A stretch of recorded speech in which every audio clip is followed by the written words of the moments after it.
الحمد لله رب العالمين والصلاة والسلام على رسوله الأمين والعاقبة للمتقين أما بعد فأعوذ بالله من الشيطان الرجيم بسم الله الرحمن الرحيم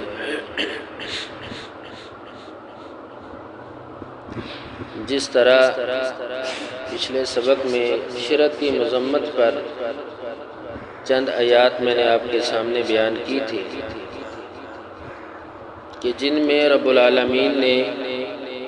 دو ٹوک انداز کے ساتھ شرک کی مذمت کی ہے اور یہ بات واضح کی کہ شرک کا ارتکاب کرنے والا شخص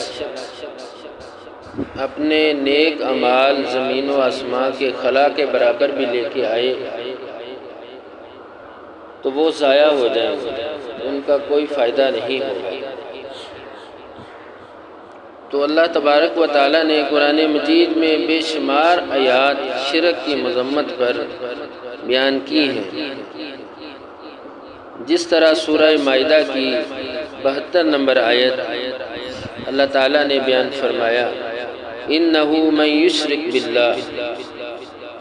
کہ جس نے اللہ کے ساتھ شرک کیا فَقَدْ حَرَّمَ اللَّهُ عَلَيْهِ الْجَنَّةَ وَمَأْوَاهُ النَّارُ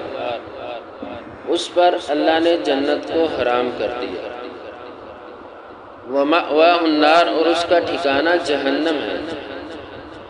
دیکھیں محترم سامعین، یہ آیت کتنی واضح ہے اس شخص کے لیے، اس بندے کے لیے جو شرک کرتا ہے، یعنی اللہ تعالیٰ نے اس پر جنت کو حرام کر دیا اور اس کا ہمیشہ ہمیشہ ٹھکانہ جہنم بنا دیا۔ اسی طرح سورہ نساء کی 116 نمبر آیت میں اللہ تعالیٰ فرماتے ہیں اِنَّ اللَّهَ لَا يَغْفِرُ أَن يُشْرَكَ بِهِ وَيَغْفِرُ مَا دُونَ ذَلِكَ لِمَن يَشَاءُ کہ بے شک اللہ تعالیٰ معاف نہیں کریں گے اس شخص کو جس نے شرک کیا، وَيَغْفِرُ مَا دُونَ ذَلِكَ لِمَن يَشَاءُ اس کے علاوہ اگر کوئی گناہ ہوگا تو اللہ چاہے تو اس کو معاف کر دے۔ تو ان دو آیات سے یہ بات واضح ہوئی ہے کہ شرک ایک ایسا گناہ ہے جو ناقابل معافی ہے، اللہ تعالیٰ کے ہاں اس کی کوئی معافی نہیں ہے۔ اس کے علاوہ جتنا بڑا مرضی گناہ ہو اللہ تعالیٰ چاہیں گے تو اس کو معاف کر دیں گے۔ قتل کتنا بڑا گناہ ہے تو اللہ تعالیٰ چاہیں اس کو معاف کر دیں گے، قاتل کو معاف کر دیں گے۔ دلیلیں موجود ہیں، جس طرح وہ شخص بنی اسرائیل کا کتنی دفعہ ہم نے حدیث سنی ہے کہ اس نے 99 قتل کیے تھے، اس کے دل میں یہ بات آئی کہ میں معافی مانگ لوں تو وہ اللہ تعالیٰ سے معافی مانگنے کے لیے کسی علاقے کا سفر کرتا ہے، کسی عالم دین کے پاس جاتا ہے، اس سے پوچھا میری معافی ہو سکتی ہے؟ اس نے کہا نہیں، اس کو بھی قتل کر دیا، 100 پورے کر لیے، لیکن پھر بھی اس کے ذہن میں یہ بات تھی کہ اتنے بڑے گناہ میں نے کیے ہیں تو اللہ تعالیٰ مجھے معاف کر دیں گے۔ تو پھر کسی سے پوچھا، اس نے کہا اللہ تعالیٰ معاف کرنے والا ہے، اللہ تعالیٰ معاف کر دیں گے۔ تو تم فلاں علاقے کے اندر نیک لوگوں میں چلے جاؤ، وہ جاتا ہے راستے میں اس کی موت ہو جاتی ہے، لیکن اللہ تعالیٰ نے پھر اس کا نام ان لوگوں میں شامل کر دیا جو جنت والے تھے، یعنی اس کو معاف کر دیا۔ اس کی پکی نیت تھی کہ میں نے معافی مانگی، ارادہ کر کے چلا تھا۔ تو اس حدیث سے یہ بات واضح ہوتی ہے کہ اللہ تعالیٰ اگر چاہیں گے تو اس طرح کے بڑے بڑے گناہوں کو بھی معاف کر دیں گے، یہ اللہ تعالیٰ کی مرضی پر ہے۔ یہاں بھی اللہ تعالیٰ کسی کے پابند نہیں ہے کہ اللہ تعالیٰ ضرور اس کو معاف کریں گے،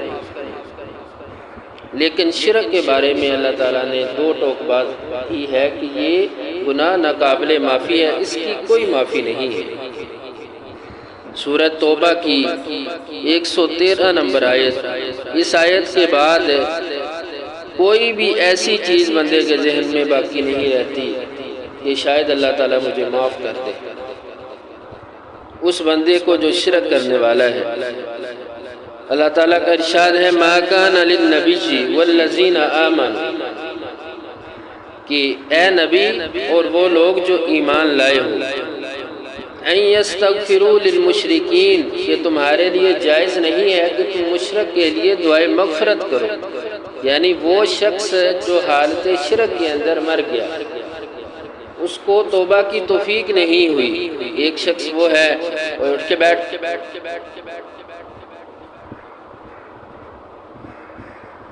ایک شخص وہ ہے کہ جس نے شرک کیا لیکن زندگی میں اللہ تعالیٰ سے معافی مانگ لی۔ ایک وہ ہے کہ وہ حالت شرک میں مر گیا، اس نے معافی مانگی نہیں، اس کے لیے اللہ تعالیٰ کا یہ حکم ہے کہ اے نبی، اے ایمان والو، تمہارے لیے بات جائز نہیں ہے کہ ان یستغفروا للمشرکین، تم مشرک کے لیے دعائے مغفرت کرو، وَلَوْ كَانُوا أُولِي قُرْبَى، وہ تمہارا قرابت داری کیوں نہ ہو، رشتہ دار ہی کیوں نہ ہو، یعنی جتنا مرضی قریبی ہو لیکن مشرک ہے، اسی حالت میں مر گیا تو اس کے لیے دعائے مغفرت نہیں کرنی، اللہ تعالیٰ سے اس کے لیے دعا نہیں کرنی۔ ما تبین لہم، یہاں تک کہ یہ بات تمہارے لیے واضح ہوگی کہ یہ مرنے والا واقعتاً ہی شرک پر مرا ہے، انہم اصحاب الجحیم، یہی جہنمی ہے، یہی آگ والا ہے۔ دیکھیں اللہ رب العالمین نے اتنا واضح فرمان ہے کہ اس شخص کے لیے جو حالت شرک میں فوت ہو گیا کہ اس کے لیے کوئی معافی نہیں ہے، خواہ تمہارا کتنا ہی قریبی کیوں نہ ہو، تم نے اس کے لیے دعائے مغفرت نہیں کرنی۔ تو ان آیات سے یہ بات واضح ہوتی ہے کہ شرک ایک ایسا گناہ ہے جو ناقابل معافی ہے۔ کوئی بھی عبادت ہو، بدنی عبادت ہو جس کا تعلق جسم کے ساتھ ہے، نماز، روزہ، حج، اسی طرح مالی عبادت ہو جس کا مال کے ساتھ تعلق ہے، صدقہ خیرات، ٹھیک ہے، قربانی، تو یہ ساری عبادات اللہ کے لیے ہونی چاہیے۔ کسی 11ویں والے پیر کے لیے، کسی ولی بزرگ کے لیے یا کسی دوسرے نیک آدمی کے لیے یہ چیزیں نہیں ہونی چاہیے، کیونکہ اللہ تعالیٰ کو اپنا ساجی، اپنا شریک پسند نہیں ہے۔ جو نیک ہے تو وہ اللہ تبارک و تعالیٰ سے اپنی نیکی کے برابر مقام حاصل کر لے گا، لیکن نیک ہونے کی وجہ سے کوئی رب نہیں بن جاتا، کوئی خالق نہیں بن جاتا۔ اگر اس طرح کا معاملہ ہو تو اس کرۂ ارض پر امام الانبیاء محمد رسول اللہ صلی اللہ علیہ وسلم کے بعد سب سے زیادہ برگزیدہ اور نیک لوگ کون تھے؟ صحابہ کرام۔ صحابہ کرام کی جماعت تھی،